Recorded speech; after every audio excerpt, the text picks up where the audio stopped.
Venezianico has been doing a lot of interesting things with their movements lately, and this one is no different, the Venezianico Enigma. I'm going to reveal how they're able to pull it off this time, and stay tuned at the latter part of this video as Venezianico gave us an exclusive sneak peek of what they have in store for this collection.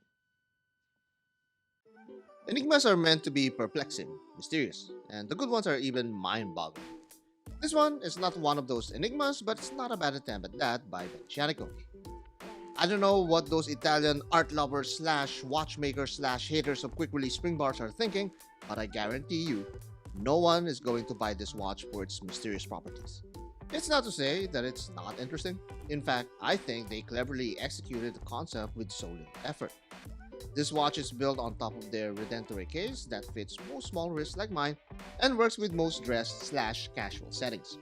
As much as Grandmama Pirates would always advise you to plunder as many dive watches as possible, there are times that you want to be rebellious and own a dressy watch or two. With the Enigma, despite the impression of intellect required ownership, it's actually very simple to operate with a single pull of the crown to set the time.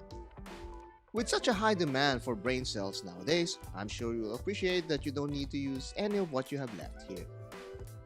You do need to get used to seeing a 24-hour rotation, but it feels very natural to the eyes.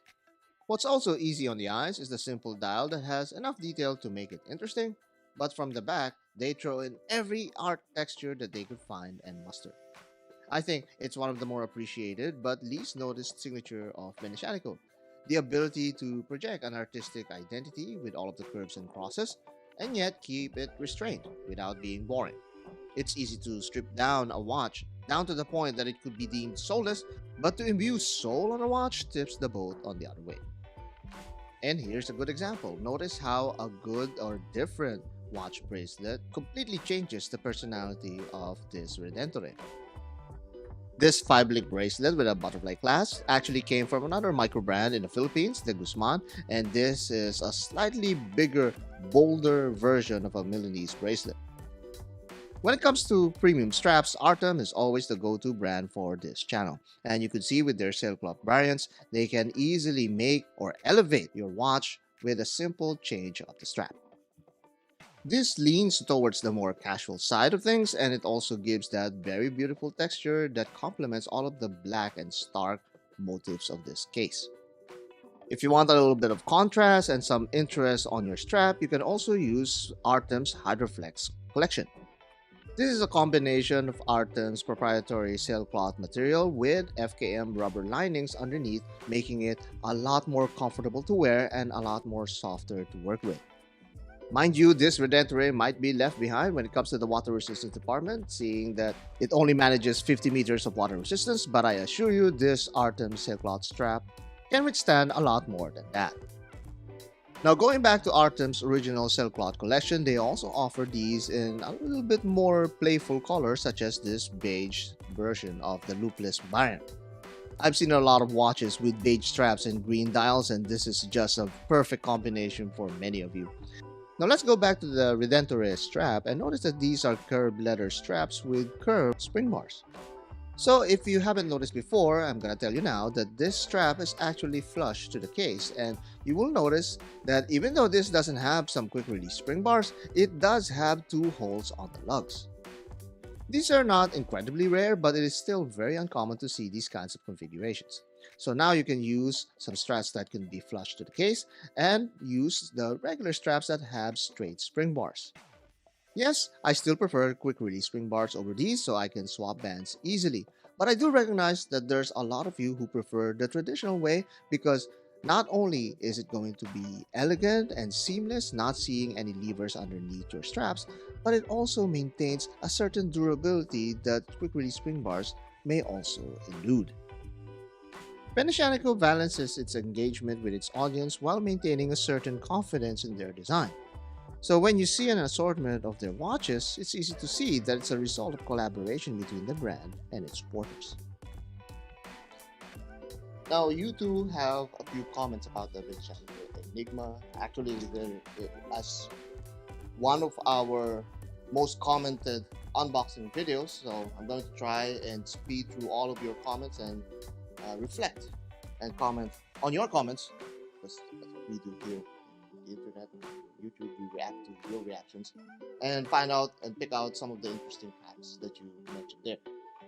Mazin Rahim watches also is impressed with Enigma, but now he's suggesting that maybe it's time for Venezianico to go with the titanium route. I don't know about that. I'm not familiar with Venezianico pulling off a different kind of metal on their cases, but maybe in the future, not the fielder. That's the thing.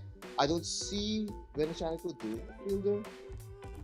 They would rather do a dive watch that's a little bit more um, in the realms of Venice with all the water surrounding the field. Why not? That's a good idea. The blind skewer says, it's a shame it doesn't have a running seconds hand. I like seeing something moving on the dial, letting them know the watch is running. Other than that, it's a pretty cool piece, but it takes way more than a Fume dial to look like a Moser. Yes, that is. We make this comparison with them and the Moser, but I think that's because Moser really cornered the market when it comes to Fume dials. It's so emblematic and it's so attached to the Moser brand that you cannot help but mention Moser whenever you see a Fume dial.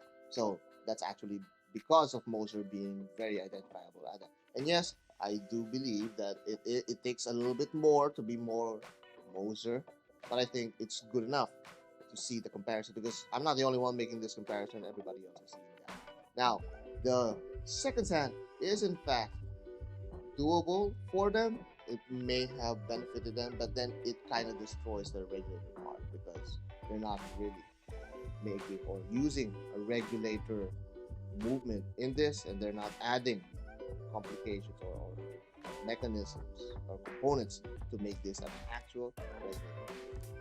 Mr. Shinobi, the undisputed rival and nemesis of all watch pirates, because he's a watch ninja. I don't know how to spell that out to you, please. Classy looking watch, loving the color scheme as well, but Jesus Christ, he is there. The branding at the 4 to 5 o'clock is burning my eyes. Just the logo alone at the 6 o'clock. At the 6 o'clock instead would have been way better. I agree and disagree. One, I agree that it is kind of jarring to see a diagonal layout when it comes to the dial, and you see that massive Venezianico branding there. Maybe it would have been a little bit better if it was smaller, so that I could agree. But on the 6 o'clock position, no, because it destroys the balance now because of that other 24-hour sub dial is at the sort of 10 o'clock position. That's not going to move. That's going to be there. So it's not going to be possible to balance that out if you put the other branding or the other elements of the dial at the 6 o'clock. Too jarring. Okay, and finally, Jeff finally makes an effort at a more interesting comment. And he says here, my review is better than usual. Mind you, that's just an unboxing. This is the actual review. Okay. Your comparison for Moser is still ridiculous, or it is ridiculous, according to him, quote unquote. But besides that, not a bad review. And then he rambles about what the regulator is, which I'm kind of rambling about in this video as well. And I appreciate that. There's so much information here. Well, not so much. He just merely says that traditional watch, these indicators are all stacked on the center stack of the dial, but with the regulator, it's all thrown all over the place or separated, right? And this is mainly for accurate. So it's basically, that's the summary of what he posted here. That seems to be from an AI generated information. So, Jeff, because you were able to give a little bit more concise, a little bit more elaborate comment this time around, unlike the other ones, I really applaud you for that. You're not gonna be in the Watch Pirate Hall of Fame yet, but I'm really happy for that. But because of using AI, which I have done also in the past, which is kind of update, you're banned. Ha!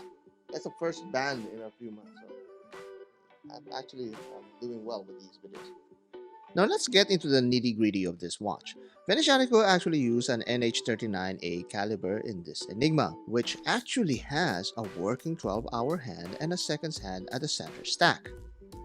By cleverly removing the seconds and the 12-hour hand, this leaves just the minutes hand to cover the whole dial and the 24-hour hand to populate the rest of the surface. It's a cool idea, and anyone would readily think that they separated the hour hand from the minute hand, but in fact, they had 2 hour hands to work with here. Now they're free with all of that space that's previously occupied or obscured by the other hands. However, while they achieve a visual balance on the dial, some may find the branding too big and the numerals on the rings too small. That, and paired with the lack of any lume, makes it a little bit more challenging at times to make this thing legible. Overall, the watch is well built, cleverly thought out, and does not skim on the artistic expression. There's a certain class and elegance that all of this smoky goodness can bring to your attire. The only thing that's missing, according to some, is a couple more color variants. If you're wondering the same, well, Venezianico is actually aware of such a need, and they told me that they are releasing a blue and purple variant soon after the launch. I wouldn't call this an enigma, especially considering a watch pirate was able to figure it out. Simply put, it's a clean, beautiful, and elegant watch. And that is not a mystery at all. And that is the Venezianico Enigma. It's another interesting watch. I don't know if it is going to be sold out or if it's going to be a smash hit, but a lot of people are already talking about it. They find it elegant. Some people find it a good Moser-esque attempt from Venezianico, and I find that it has that Moser feel, enough Moser feel at least for me. They managed to pull up an interesting dial without actually making or commissioning a different kind of movement or doing some modules here and there to pull off that regulator style. So that's clever on Venezianico's part, but it's not a true regulator if you may ask. Some people are going to say that because they're not really separating all of the elements. But hey, it manages to pull it off. It is a regulator style. We're calling it that now. Regulator style dial or watch, and it's got that very elegant Moser-esque feel with that Fume dial. And of course, as you have seen, there's going to be other color variants of this model, so stay tuned for that. And I think it's a good alternative. I don't know it's going to be a smash hit for Venezianico. It doesn't seem to have that popular vibe, but it does a lot of things, and it can be part of your collection. No doubt. See here, if we put it off in the impresario there, I think four Venezianicos there. So you could see that you could build a really good collection with the Enigma and Venezianico's other watches in there. So, what you guys think? Comment down below. Let me know what you guys think about this new Enigma. Is it going to be a one-off thing from Venezianico, or is it going to be another hit for this very prolific brand? Or they could be a band too. I don't know. Ask Alberto and Elena. Maybe they could form a band or something. That's also a possibility. There's so many possibilities with Venezianico. You'll never know.